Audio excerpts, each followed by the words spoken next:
अरे अभी मामला ठीक है? मैं बताऊं, देखो क्या घटना घटी है।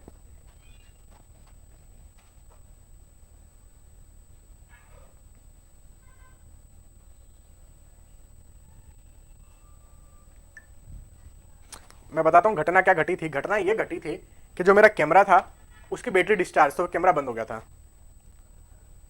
ठीक है, कैमरा बंद हो गया था। अब मैं ढूंढूं कि यार केबल नो सिग्नल बता रहा है, अब केबल तो अच्छे से बिठी हुई है, क्या दिक्कत है। फिर मैंने देखा कि यार कैमरा ही बंद हो गया है, तो बैटरी मैंने नया बिठा दिया है। ठीक है, आज पहली बार, मतलब पहली बार ऐसा हुआ कि मैं बैटरी चेंज करना भूल गया था, मतलब मेरा दिमाग से ही निकल गया था बात। चलो कोई बात नहीं। तो कहाँ तक पढ़ चुके थे एक बार जरा बताओगे? ये समझ में आ गया था? मैंने इतना बता दिया था, यहाँ तक हो गई थी क्या बात? है ना, यहाँ तक की तो बात हो ही गई थी। मैं एक बार फिर भी,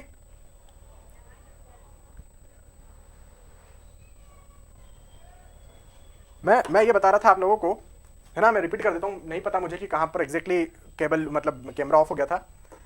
यहाँ पर मैं आप लोगों को बता देता हूँ कि भैया जो यहाँ पर मोंट मोरिल्लो नाइट में भी आपका दो टाइप का, आपका दो सिलिका शीट रहेगी और एक एल्यूमिना शीट रहेगी। जैसे कि आप यहाँ पर देख रहे हैं, आपके पास दो सिलिका शीट है और एक एल्यूमिना शीट रहेगा। जैसा आपका इलाइट के केस में था, जैसा आपका इलाइट के केस में था, सेम वे में आपका यहाँ पर भी रहेगा। दो सिलिका शीट है और एक एल्यूमिना शीट है। ऐसे नंबर ऑफ यूनिट्स एक दूसरे के साथ ज्वाइंट होते हैं। हर एक स्ट्रक्चरल यूनिट की जो थिकनेस है 10 एंगस्ट्रॉम है, 10 10 10। फाइन। तो आप लोग बोल सकते हैं कि सर, आप लोग बोल सकते हैं कि सर ये तो पूरी तरीके से इलाइट ही हो गया। मैं बोलूंगा नहीं, इलाइट में डिफरेंट टाइप का बॉन्ड होता है, यहां पर डिफरेंट टाइप का बॉन्ड आपको देखने को मिलेगा। मैंने ये एग्जांपल भी बीच में दिया था कि एक बार क्वेश्चन पूछा गया था, अब किस एग्जाम में पूछा गया था मुझे नहीं याद है, लेकिन शायद शायद if I am not sure, if I am not wrong, SSC JE में क्वेश्चन पूछा गया था।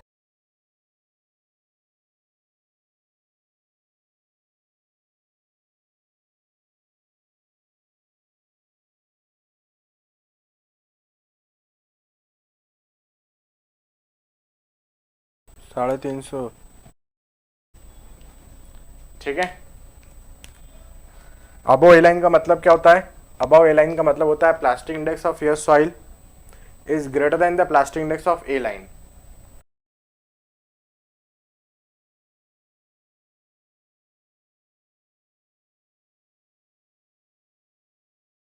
था the symbolic representation, the symbolic representation for alumina sheet is. तो एल्यूमिना शीट का सिंबॉलिक रिप्रेजेंटेशन क्या है? तो चार ऑप्शन उन्होंने बना के दिए थे। एक उन्होंने दिया ट्रायंगल, एक उन्होंने दिया सर्कल, एक उन्होंने दिया रेक्टेंगल, रेक्टेंगल या स्क्वायर एक ही बात है, और एक उन्होंने दिया इस तरीके से ट्रेपेजियम। तो चार ऑप्शन उन्होंने दिए थे कि what is the correct symbolic representation of the alumina sheet, क्या गिब्साइट शीट। तो सही आंसर इसका क्या बन रहा है? सही आंसर यहां पर बन रहा है ये स्क्वायर है, रेक्टेंगुलर। तो इतना आसान क्वेश्चन 1 मार्क में पूछ लिया था, तो आपको पता होना चाहिए।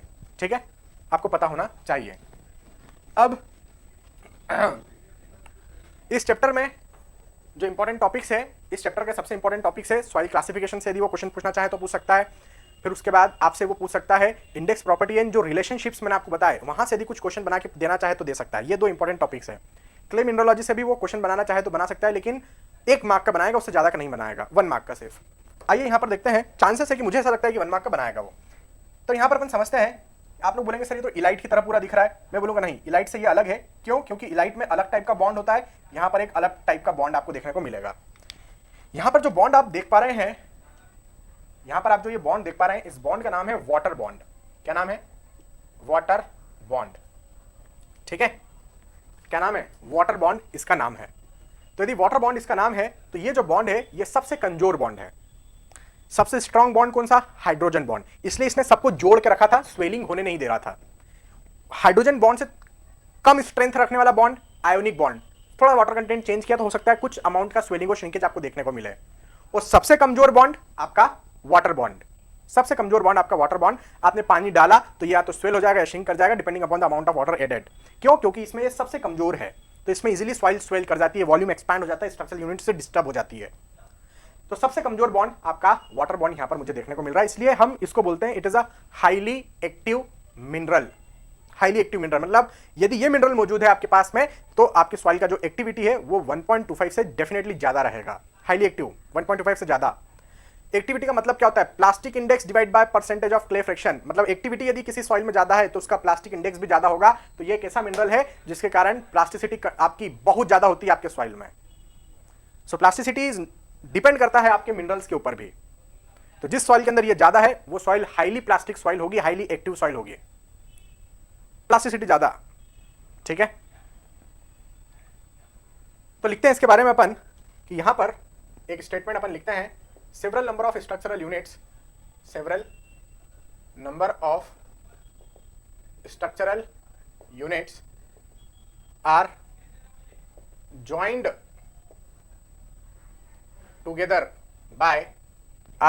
together by a very weak bond, a very weak bond, that is water bond, that is water bond. खत्म। Next point is it is highly active, it is highly active clay mineral, बात खत्म। It is highly active clay mineral. Next, it is highly active clay mineral, ये बात हो गई। यदि इसमें activity ज्यादा है तो उसकी प्लास्टिसिटी भी क्या होगी, ज्यादा ही होगी, और चूंकि एक्टिविटी ज्यादा है तो उसमें हाई स्वेलिंग और श्रिंकेज कैरेक्टरिस्टिक्स भी आएंगे। तो यहां पर मैंने लिख दिया it shows high swelling and shrinkage. अच्छा, ऐसा नहीं कि ये सॉइल रखा हुआ है, आप ऐसा मत सोचना कि कोई सॉइल ऐसा रखा हुआ है तो ऑटोमेटिकली वो स्वेल कर जाएगा, ऑटोमेटिकली वो श्रिंक हो जाएगा, ऐसा नहीं है। आप उसमें कुछ करोगे, उसमें कुछ वाटर कंटेंट में चेंज करोगे तब वो स्वेलिंग और श्रिंकेज के कैरेक्टरिस्टिक शो करेगा। ऐसा नहीं है कि बस रखा है तो उसको देख रहे हैं तो वो स्वेल हो गया या श्रिंक हो गया, ऐसा नहीं होगा। Whenever you change some amount of water content then only it shows swelling and shrinkage. So it shows high swelling and shrinkage behaviour या कैरेक्टरिस्टिक्स,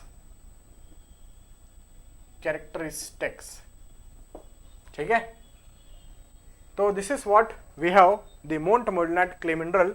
आप इसका एग्जाम्पल चाहें तो एग्जाम्पल भी आप देख सकते हैं। सबसे बेस्ट एग्जाम्पल इसका है ब्लैक कॉटन सॉइल। बरसात के दिन चल रहे हैं, बारिश का मौसम है, तो अक्सर आपको उसमें number of crack, swelling, shrinkage type की चीजें देखने को मिल सकती है। ब्लैक कॉटन सॉइल में अक्सर जमीन में हम देख सकते हैं, अर्थ सरफेस पर, खेतों में जाकर आप इसको जरूर पा सकते हैं, ब्लैक कॉटन सॉइल। और एक बेंटोनाइट सॉइल भी जो है, बेंटोनाइट सॉइल, वो भी इसका एग्जाम्पल है। ये आपको पता होना चाहिए। क्लियर? जरा इतना लिखेंगे, डन करके बताएंगे, फिर इसके आगे का अपन देख रहे हैं फुर्ती से।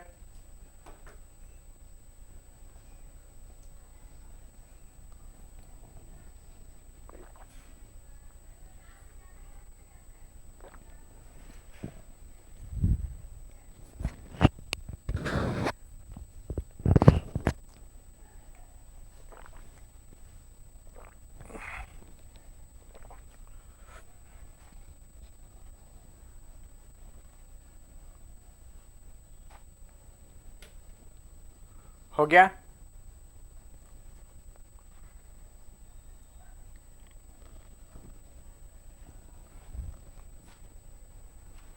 हटा दूं? चलिए, तो इसको मैं हटा देता हूं। डन करके लिख दीजिए जरा सभी लोग। फोटो वगैरह लेना हो तो ले लो, स्क्रीनशॉट खींच लो।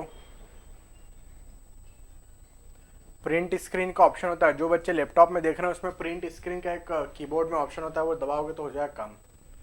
फिर उसको पेस्ट भी करना है, ऐसा नहीं कि प्रिंट स्क्रीन लेके छोड़ दिया, उसको पेस्ट भी करना पेंट में जाकर, फिर क्रॉप करना और सेव कर लेना फोटो।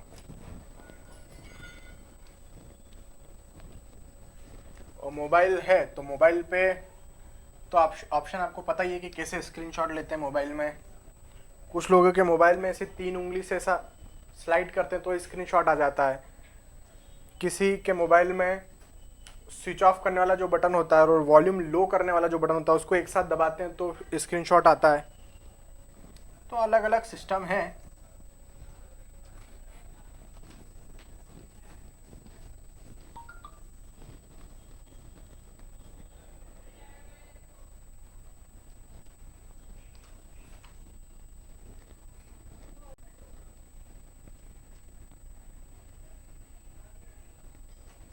ठीक है, अब यहां पर अपन देखें तो कुछ बातें अपन यहां पर लिखते हैं मिनरल्स के बारे में, सुनिएगा। सबसे पहली बात मैंने यहां पर लिखी, मुझे मान लेने दीजिए कि भैया मैंने केओलिनाइट को 1 नंबर दिया, इलाइट को 2 नंबर दिया और मोंट मोरिलो नाइट को 3 नंबर दिया। ठीक, 1 नंबर, 2 नंबर, 3 नंबर। अब मुझे बताओ बॉन्ड स्ट्रेंथ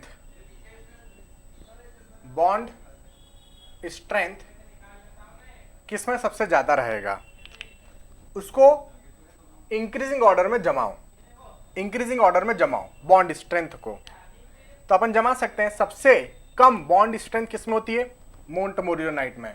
सो सबसे पहले 3 इंक्रीजिंग ऑर्डर में, उससे ज्यादा बॉन्ड स्ट्रेंथ किसमें होती है, इलाइट में, तो 2, और सबसे ज्यादा बॉन्ड स्ट्रेंथ किसमें होती है, 1।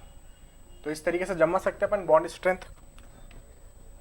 है ना, increasing order, bond strength in increasing order, सब कुछ अपन इंक्रीजिंग ऑर्डर में जमाएंगे। हाँ, bond strength in increasing order. अच्छा, तो या तो फिर ऐसा कर लो, ऐसा इंक्रीजिंग मत करो, ऐसा कर लो डायरेक्टली 3, उसके बाद 2, उसके बाद 1, ऐसा कर सकते हैं। सबसे ज्यादा मतलब सबसे कम किसमें है बॉन्ड स्ट्रेंथ, बॉन्ड बोले तो आपने जो बॉन्ड बनाया जो स्ट्रक्चरल यूनिट से कनेक्टेड रहता है, सबसे कमजोर मोंट में है क्योंकि यहाँ पर वाटर बॉन्ड था। उससे थोड़ा सा स्ट्रॉन्ग आपका आयोनिक बॉन्ड है, पोटेशियम आयोनिक बॉन्ड, और सबसे ज्यादा स्ट्रॉन्ग जो है आपका हाइड्रोजन बॉन्ड है केओलिनाइट में। तो ये इंक्रीजिंग ऑर्डर में बॉन्ड स्ट्रेंथ हो गई। मैंने कहा ठीक है। अब मैं आपसे पूछ रहा हूं एक्टिविटी इन इंक्रीजिंग ऑर्डर जरा अरेंज करके बताओ, एक्टिविटी इंक्रीजिंग ऑर्डर में अरेंज करके बताओ, अपनी कॉपी में लिखो, मैं आंसर दूंगा थोड़ी देर बाद।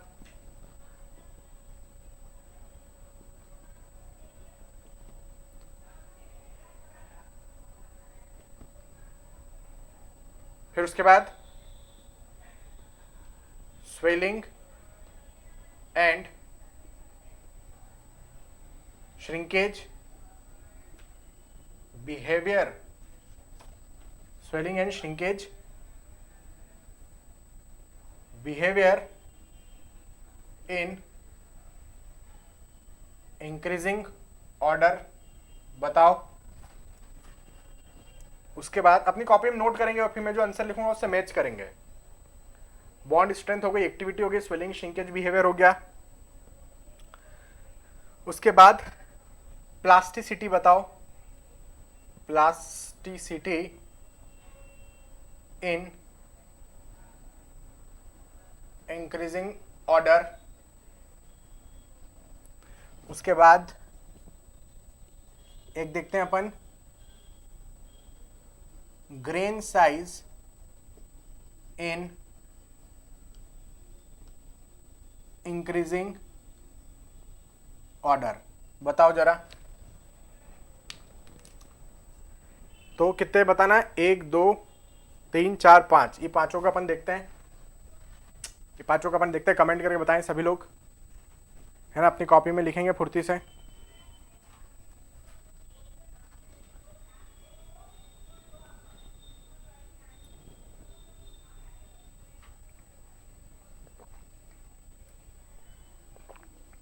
चलिए आइए अपन देखते हैं एक्टिविटी इंक्रीजिंग ऑर्डर में सबसे कम एक्टिव कौन है, केओलिनाइट 1 नंबर, उसके बाद इलाइट 2 नंबर और मोंटमोलिनाइट सबसे ज़्यादा एक्टिव माना जाएगा। स्वेलिंग श्रिंकेज भी सबसे कम केओलिनाइट में, उससे ज़्यादा इलाइट में और सबसे ज़्यादा मोंटमोलिनाइट में पाया जाएगा। ऐसा क्यों हो रहा है, क्योंकि बॉन्ड के कारण, बॉन्ड सबसे कमजोर इसमें था इसलिए स्वेलिंग श्रिंकेज एक्टिविटी इनमें सबसे ज़्यादा है। क्लियर, ठीक। चलिए प्लास्टिसिटी इन इंक्रीजिंग ऑर्डर, प्लास्टिसिटी सबसे ज्यादा किसमें होगी, जिसमें एक्टिविटी सबसे ज्यादा होगी, क्योंकि आप जानते हैं एक्टिविटी क्या होता है, plastic index divide by percentage of clay fraction. So plasticity जिसमें एक्टिविटी ज्यादा उसमें प्लास्टिसिटी भी ज्यादा। तो सबसे ज्यादा जो प्लास्टिक है वो ये है मोंटमोलिनाइट, उससे कम ये हो, सबसे कम ये, तो आप इसको भी अरेंज कर सकते हैं 1, 2 एंड 3 में। सबसे ज्यादा प्लास्टिक जो है वो मोंट मोलियोनाइट होता है। ग्रेन साइज अपन यहां से ग्रेन साइज की यदि बात करें, ठीक है, तो ग्रेन साइज सबसे छोटा जो ग्रेन साइज होता है वो इसमें होता है। तो यहां 3, 2, 1 इस तरीके से लिख सकते हैं। जरा इतना लिखेंगे, मैं आ रहा हूं 2 मिनट में, इतना लिखो जरा।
ठीक है,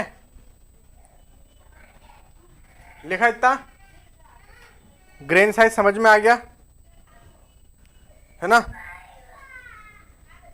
ठीक है, तो एक्चुअली ग्रेन साइज, एक्चुअली जो आपका ग्रेन साइज है, मेरे घर में जरा वो आ गए थे, क्या बोलते हैं, मेहमान, तो वो जा रहे थे, तो उनसे मिलने गया था कि ठीक है भाई मैं तो क्लास में हूँ, मिल नहीं पाया, तो मैंने कहा ठीक है एक बार जाते टाइम मिल लेता हूँ करके।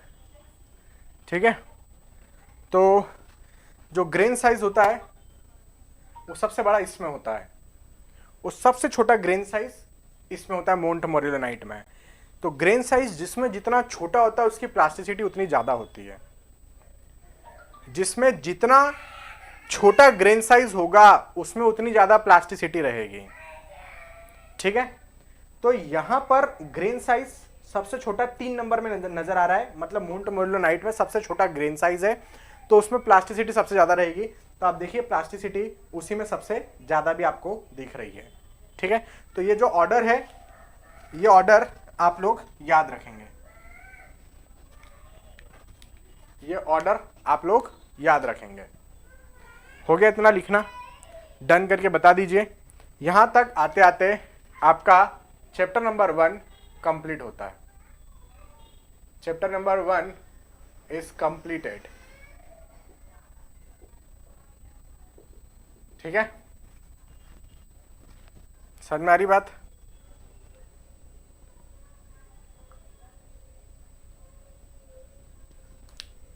खत्म खत्म, हटा दूं? चलिए, ये आप लोग लिख लिए होंगे। यहां पर चैप्टर नंबर खत्म होता है 1। अब अपन चालू कर सकते हैं चैप्टर नंबर 2। यदि आप लोग की आज्ञा हो तो आज करें, और आप लोग की आज्ञा हो तो कल से करें। नया चैप्टर है परमेबिलिटी। जो नया चैप्टर है उसका इंट्रोडक्शन वाला पार्ट में बता देता हूं, मतलब थोड़ा सा आपको ब्रीफ में बता देता हूं कि भैया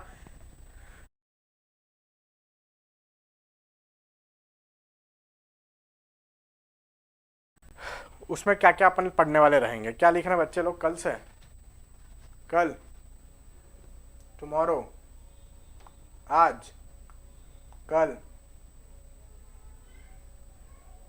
कल से।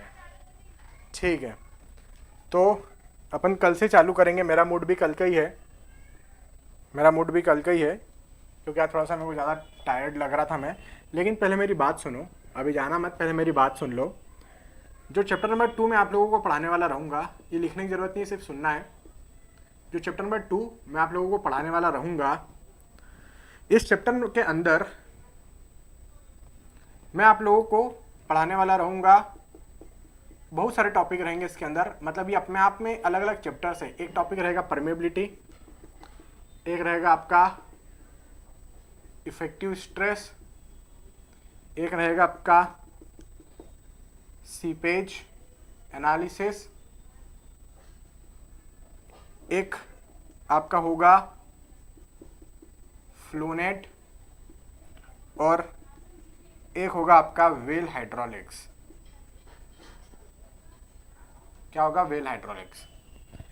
वैसे ये अपने आप में एक एक चैप्टर्स है, लेकिन मैं उसको मर्ज करके एक सिंगल चैप्टर बनाया हूँ, चैप्टर 2, तो इसको मैं अपने आप में एक एक टॉपिक बता रहा हूँ। मैं क्या बोल रहा हूँ कि ये जो चीजें हैं ये अपने आप में एक एक चैप्टर है। परमेबिलिटी अपने आप में एक अलग चैप्टर है, इफेक्टिव स्ट्रेस अपने आप में एक अलग चैप्टर है, ये सीपेज अलग चैप्टर है, वेल हाइड्रोलिक्स अलग चैप्टर है। तो अपने आप में ये एक एक सिंगल सिंगल चैप्टर्स है, लेकिन मैं क्या करता हूँ, इसको सबको एक ही चैप्टर के अंदर डालता हूँ, चैप्टर नंबर 2 के अंदर, और इसका जो वेटेज है वो 2 मार्क्स का है। इस पूरे चैप्टर का जो वेटेज है वो 2 मार्क्स है।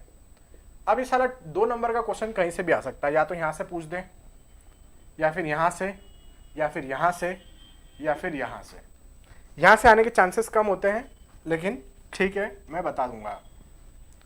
ये जो वेल हाइड्रोलिक्स वाला पार्ट है, इसको अपन उस टाइम पे अपन देखेंगे, अपना मूड बनेगा तो पढ़ा देंगे, क्योंकि सेम टॉपिक आप वेल हाइड्रोलिक्स का 3 जगह पर पढ़ते हैं। 3 जगह पर पढ़ते हैं। कहां कहां पर? एक आप पढ़ेंगे इसको जियोटेक के अंदर, दूसरा आप इसको पढ़ सकते हैं एनवायरनमेंट के अंदर, और तीसरा आप इसको पढ़ सकते हैं हाइड्रोलॉजी के अंदर भी। ठीक है, हाइड्रोलॉजी के अंदर। तो 3 जगहों पर इसको पढ़ाया जाता है, सेम तरीके से, सेम स्टाइल में, सेम कंटेंट। तो मैं देखता हूं, मेरा मूड रहा तो मैं पढ़ा दूंगा जियोटेक में, अदरवाइज एनवायरनमेंट जब भी आपको पढ़ाया जाएगा वो टीचर पढ़ा देंगे आपको, या हाइड्रोलॉजी जो भी आपको पढ़ाएगा वो टीचर पढ़ा देंगे आपको। बार बार एक ही टॉपिक को पढ़ाने से मीनिंग नहीं है। तो यदि मेरा मूड रहा तो मैं पढ़ा दूंगा, अदरवाइज जो बचे हुए टीचर्स हैं वो आपको पढ़ा देंगे। ठीक, तो 2 नंबर के लिए अभी इतना सारा अपने को पढ़ना बाकी है नेक्स्ट चैप्टर नंबर 2 के अंदर। खत्म है बात। तो मिलेंगे फिर अपन, आज में इतना ही काफ़ी है। नेक्स्ट क्लास में अपन मिलते हैं, जहाँ पर अपन इसके आगे का डिस्कशन करेंगे। चैप्टर नंबर 2 स्टार्ट करेंगे, जिसमें फर्स्ट हमारा टॉपिक रहेगा परमेबिलिटी। सबसे पहले अपन परमेबिलिटी के बारे में डिस्कस करेंगे, और वो खत्म करने के बाद फिर अपन इफेक्टिव स्ट्रेस, फिर वो खत्म करने के बाद सीपेज एनालिसिस, वो खत्म करने के बाद फ्लोनेट, और फिर उसके बाद वेल हाइड्रोलिक्स देखेंगे। क्लियर है बात? तो चलिए आज की क्लास को मैं यहीं पर समाप्त करता हूं।